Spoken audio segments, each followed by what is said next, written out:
have really hoped to meet General Museveni here. I have really hoped to meet General Museveni here.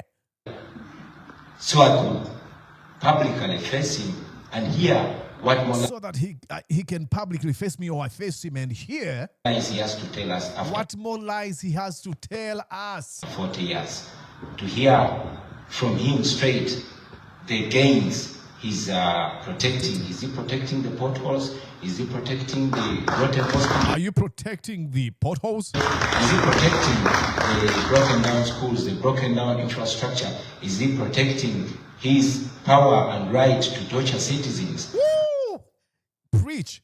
I have always wanted to hear that, not privately but publicly from General Museveni. We have demonstrated our stand on corruption with the little power that we have. And we indeed continue to commit to Ugandans that as president, he says that with a smile. Example, when the president is referring he's referring to Matthias Mpuuga. Oh boy. Matthias Mpuuga will never hide away from that, what is it called? Service word. You're watching Mordecai Marissa Live Political Commentary. Please consider subscribing to help grow Uganda's Voices of Struggle ecosystem. Thank you. I cannot appreciate you enough for using your valuable time to always go on social media, break down things for people.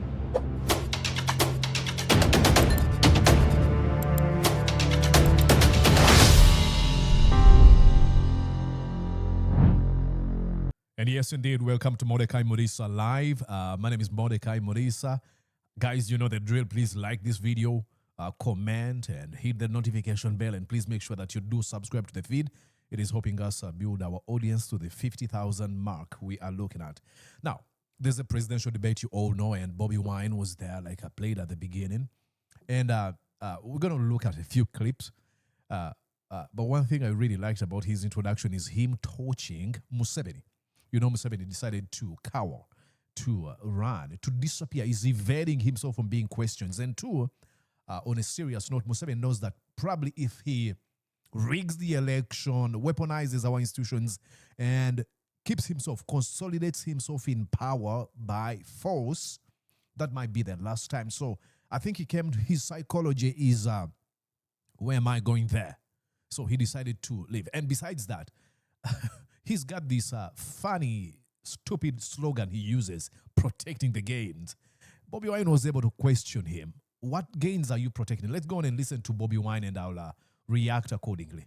But also, I am aware that we are in a nation that is at crossroads. We had independence 63 years ago, and 40 of those years have been covered by one man who has reduced our country to a failed state. Absolutely. And this is not, he's not being hyperbole, he's not being exaggerative. No, Uganda is a failed state. And how do we know a failed state? You look at the institutions, and all institutions in Uganda have all been captured by one man. Yoweri Kaguta Museveni. Continue. Absolutely, it is clear to all and sundry that this nation, which is primarily young, has clearly made a decision, only that they have been stifled.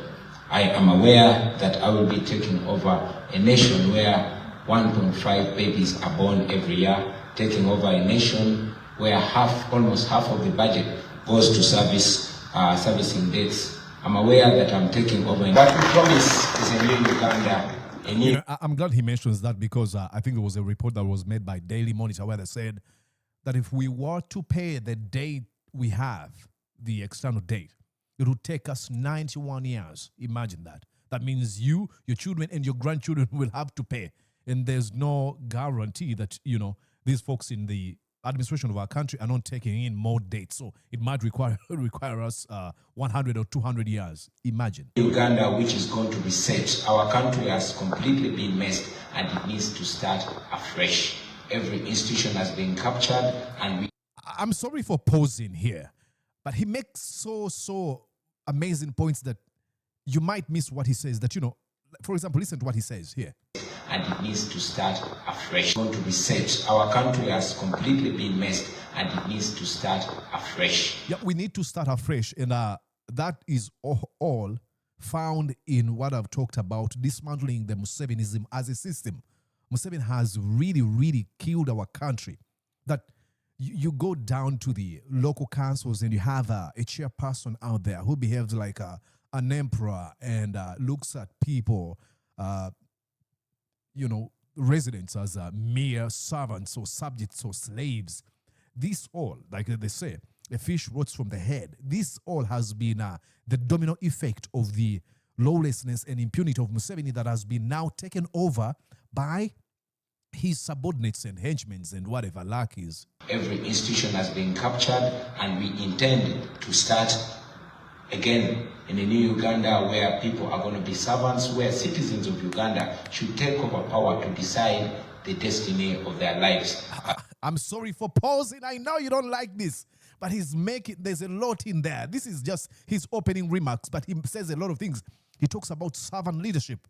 There's a video, these are not my words, there's a video of Museveni saying, "I'm not your servant."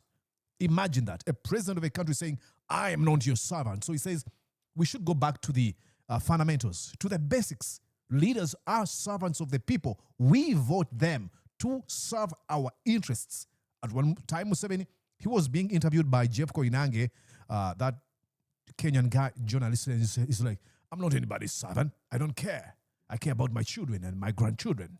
As we stand right now, the people of Uganda don't have a vote, they don't have a voice, and they don't have power over their nation. The state has been captured completely, and we hope to liberate not just the citizens, but also those that are leading the country. The liberation that we promise is not for those you and I who are the oppressed, but even those that are doing the oppression.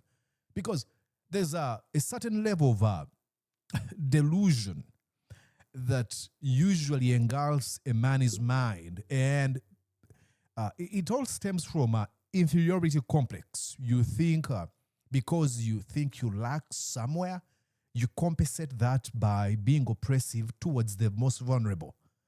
And it is a matter of telling them that, you know what, you don't have to be mean, rude, use grotesque and wild tactics against innocent people.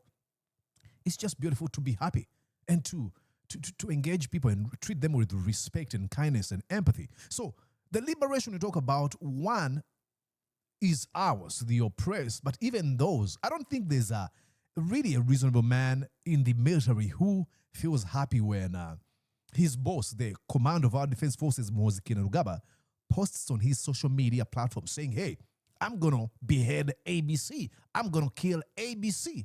So while they may listen to the orders that are being given to them by Museveni, but you can understand they are, themselves too, are captured. So that's why I usually do not get angry to some of our security folks, because I'm like, okay, they're being led by a dunderhead. Is that an insult? On the downside, I had really hoped to meet General Museveni here, so I could publicly face him and hear what more lies he has to tell us after okay. 40 years. To hear from him straight the gains he's protecting. Is he protecting the potholes? Is he protecting the rotten hospitals? Is he protecting the broken down schools, the broken down infrastructure? Preach. Is he protecting his power and right to torture citizens? I had always wanted to hear that, not privately, but publicly from General Museveni. Anyway, it's all right that he's not here because he's in the past and we are discussing the future of He's in the past and we are discussing the future. Preach. This is when I usually say inject all this in my veins. I mean, he's in the past, 100%. Okay, keep going. I'm going to go back and replay that one. I'm very glad and I hope to share ideas and to teach and learn from these our colleagues. But of course, I must assert it that the people of Uganda, especially the young generation, the new generation that I largely represent, is committed to changing their country and to taking back the right to determine that. Mama Numbers is available. Okay, please allow me go back to what he said when he was questioning Museveni about his funny, stupid, vague, boring slogan, protecting the gains, with Karamoja looking like what it looks like, with Busoga, with the unemployment and poverty in a country, what gains are you protecting? He questions the abduction, torturing, and killing of innocent people. What gains are you referring to? Let's listen in. He's protecting the poor. What on the downside, I had really hoped, and we hope to liberate not just the citizens, but also those that are leading the country.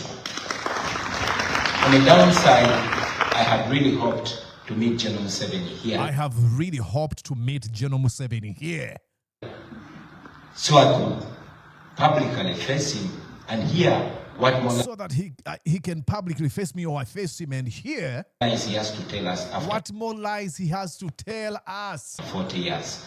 To hear from him straight the gains he's protecting. Is he protecting the potholes? Is he protecting the rotten hospitals? Are you protecting the potholes? Is he protecting the broken down schools, the broken down infrastructure? Is he protecting his power and right to torture citizens? Woo! Preach. I have always wanted to hear that, not privately but publicly from General Museveni. Anyway, it's all right that he's not here because he's in the past and we are discussing the future of our country. So I'm very glad and I hope to share ideas and to teach and learn from these our colleagues. But of course, you see, to learn from these our colleagues. So, like I said, I'm not going to look at this debate and be like, oh, Bobi Wine won the debate. Hey, you can engage in that conversation. I'm not going to be part of it. Because all these folks, for the most part, they say they are against the Museveni regime. So I shouldn't be looking at them like they are against each other. I would have enjoyed to come to a conclusion of who won the debate. Actually, would have been Museveni losing, because there's no way Museveni was going to try to convince how many candidates, opposition candidates there, that, is a better candidate. And of course, you have many folks in Uganda who have been gaslit. They're afraid of the unknown. They would buy the idea of having some adjustments, fundamental changes in our country at the top of our leadership. But they're afraid. They don't know what would happen. So they end up supporting Museveni by default. Oh, I would rather stick with Museveni because I don't know what might happen when he leaves. What? So I love that. Okay. Bobi Wine, after making that point, he went on and discussed a few other items on the agenda. I think I have to show you. It's going to be a very short one here. And probably I'll come back tomorrow. We can look at it. Okay, let's go in here. He was talking. Let's see. I'm going to lead well understand. Okay. The current. See, before we find a solution, it's very important for us to analyze the problem. I think it all begins and ends with leadership, and Mildred mentioned it a few moments ago, that the fish rots right from the head. Ooh, yes. It all goes back to governance. Exactly. It all goes back to the political will to fight freedom. Mm-hmm. As we stand right now, the Inspector General of Government, the IGG, Mulyagonja mentioned some time ago that the big fish in corruption are always pursued and they hide behind the president. I think it was we are in a country where the head of state is the chief priest of corruption. Oh, yes.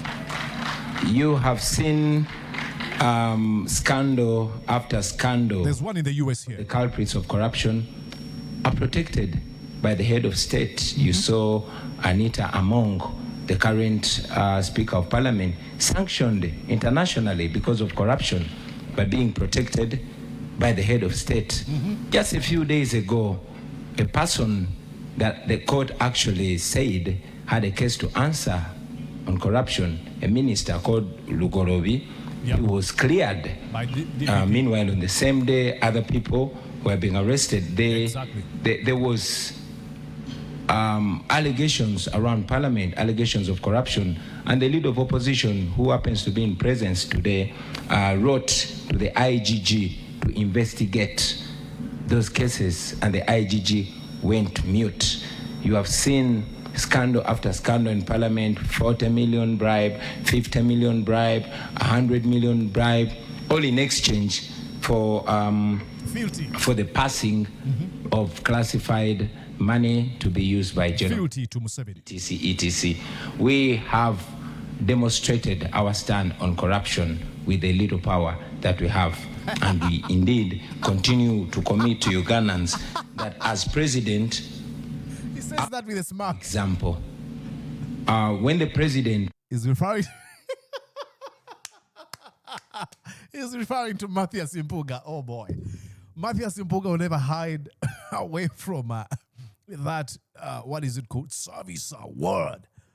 He says he's using him as an example. Let's go back here, listening to what he says. Oh my God. by being protected by the head of state. Just a few days ago, a person corruption, a minister called Lugorobi, he was there was allegations around parliament, allegations of corruption, and the leader of opposition, who happens to be in presence today, wrote to the IGG to investigate those cases, and the IGG went mute. You have seen scandal after scandal in parliament, 40 million bribe, 50 million bribe, 100 million bribe, all in exchange for the passing of classified money to be used by General Museveni, etc. We have demonstrated our stand on corruption with the little power that we have. Matthias Mpuuga has been touched once again. Bakamaliriza Masaka bamuzeemu wano tulaze tusobola okukola n'obuyinza obutono bwe tulina tusobola okukola ku nguzi. You have seen. And we indeed continue to commit to Ugandans that as president, I will lead by example. When the president fights corruption, when the president observes zero. I'm coming up with a special episode about our first lady, Babi Tungo Chagulanya, amazing lady. Zero tolerance to corruption. It goes down to the ministers, goes down to the permanent secretaries, and all the way down to all government officials. Our commitment will be Shamimu numbers are right there. zero tolerance to corruption. We've demonstrated that, and we will ensure that anybody that puts their hand in public money, the hand will not come out there, but the neck will go there as well. Thank you. All right. Mpuuga. Thank you so much, Robert Gulani. Interesting. Okay, like I said, I'm not going to go here and break down every what they said or every submission from all candidates. I think I'm going to go in and probably tomorrow, if I have some time, I'll sit down and break down major highlights. So stick around. I just wanted to show you that, hey, it was really, really amazing what Bobi Wine did.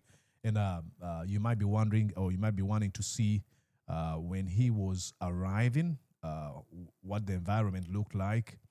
Yeah, I'll show you here.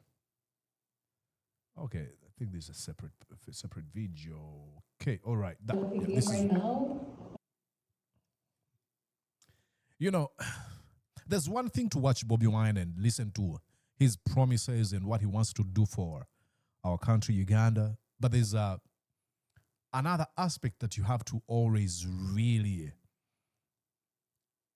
look at with a lot of wonder how it happens. If I played you a video of Bobi Wine 10 years ago and then I showed you this today and say, hey, this guy wants to be president of Uganda, you'd be like, okay, 10 years ago you'd say, you're just dreaming. But look at this. Our final contender looking game right now. Oh, he came with a number of people. Mama Lina Zedriga, then I see Jolie Tukamshaba, then Alex Waisu, David Louis Luongoya, Joel Senyonyi, Freddie Nyanzi. He's the president of the National Unity Platform. Benjamin Katana. Our final contender looking game right now. Honorable Robert Chagulani Sentinel. He's the president of the National Unity Platform. Doing this. Amazing. Now, Mama Namboze and a few others. Yeah, Shamimu Nambasa and a few others. Interesting. Well, I'm not going to go here and spend all this time trying to show you everything. I'm driving somewhere and I shouldn't be late. Okay? So stick around. If I have plenty of time, I'll make sure that I do what I promised. My name is Mordecai Morisa. See you when you see me. Bye-bye.